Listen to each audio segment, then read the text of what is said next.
প্রচলিত মিলাদ জায়েজ কিনা, না জায়েজ হলে ইসলামের মধ্যে ক্ষতিকর দিকগুলো কি কি, এবং সুন্নত অনুযায়ী পালন করার কোনো পদ্ধতি আছে কিনা দয়া করে জানাবেন। ভাই, মিলাদের মধ্যে যা পাঠ করা হয় সেটা হলো বহুলাংশে পাঠ করা হয় নবীজির প্রতি দুরূদ। নবীজির প্রতি দুরূদ পাঠ করা এটা ভালো কাজ না খারাপ কাজ? শুধু কি ভালো কাজ? রাসূল করিম সাল্লাল্লাহু আলাইহি ওয়াসাল্লাম বলেছেন, মান সাল্লা আলাইয়া মাররাতান সাল্লাল্লাহু আলাইহি আশরা। যে ব্যক্তি আমার প্রতি একবার দুরূদ পাঠ করবে, আমার জন্য দুরূদ পাঠ করা মানে নবীর জন্য দোয়া করা, একবার দোয়া করবে আল্লাহ তাআলা তার প্রতি 10 বার রহমত নাজিল করবে। এই জন্য দুরূদ পাঠ করা ভালো জিনিস, কিন্তু দুরূদ পাঠের জন্য একত্র হওয়ার নাম হলো মিলাদ। দুরূদ পাঠের জন্য সবাই একত্র হওয়ার নাম কি? মিলাদ।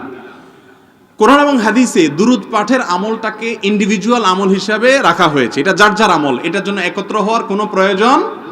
হজ একা একা করার জিনিস না, 5 ওয়াক্ত নামাজ পুরুষরা একা একা পড়ার জিনিস না, এখানে জামাতে পড়তে হয়। কিন্তু দুরূদ এটা পার্সোনাল, ওযু যেরকম যার যারটা করবে, দুরূদটাও যার যারটা সে করবে, এর জন্য একত্র হওয়ার কোনো প্রয়োজন নাই। আপনারা নামাজে যে দুরূদ পড়েন সেটা কি সবাই একসাথে পড়েন না আলাদা আলাদা পড়েন? নাকি ইমাম সাহেবের সাথে সবাই সুর মিলায় পড়ে? যার যারটা শেষে পড়েন না? নামাজের মধ্যে দুরূদ যদি যার যারটা শেষে পড়লে হয়, নামাজের বাইরেও দুরূদ যার যারটা শেষে পড়লে হবে ইনশাআল্লাহ। আর দুরূদের পাশাপাশি মিলাদের মধ্যে দুরূদ পড়তে পড়তে নবীর সম্মানে দাঁড়ায় যাওয়া, এটার নাম হলো কিয়াম। আমি একটা কথা প্রায় বলি, নবীর সম্মানে যদি দুরূদ পড়তে পড়তে দাঁড়ায় যাওয়া লাগে, তাহলে তো আল্লাহর সম্মানে কোরআন পড়তে পড়তে লাফানো উচিত, ঠিক না? ঠিক বলেন। নবীর সম্মানে দুরূদ পড়তে পড়তে যদি দাঁড়ায় যাওয়া লাগে, তাহলে তো কোরআন তেলাওয়াতের সময়, কোরআন আল্লাহর কালাম, ওইটা করার সময় তো ফ্যানে ঝুলে থাকা উচিত।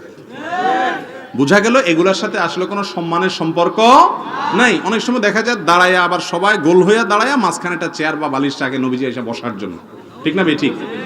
তো নবীজি আসবে কিভাবে? সবাই গোল হইয়া দাঁড়াইছেন, মাঝখানে বালিশ রাখছেন, উনি আসবেনটা কোন দিক দিয়া? সে রাস্তাই তো বন্ধ করে দিছে। বোঝা গেল এগুলো কোনো সঠিক কাজ না। তবে হ্যাঁ, আমাদের যে সমস্ত ভাইরা নবীজির মহব্বতে এই কাজগুলো করছেন, আমরা তাদেরকে ভালোবাসা দিয়ে বোঝাবো এগুলোর কারণে এলাকাতে মারামারি, হানাহানি, গন্ডগোল, ফাসাদ করা জায়েজ নাই। প্রয়োজনে মিলাদ করুক তাও ভালো, কিয়াম করুক তাও ভালো, কিন্তু ঝগড়া করবেন না।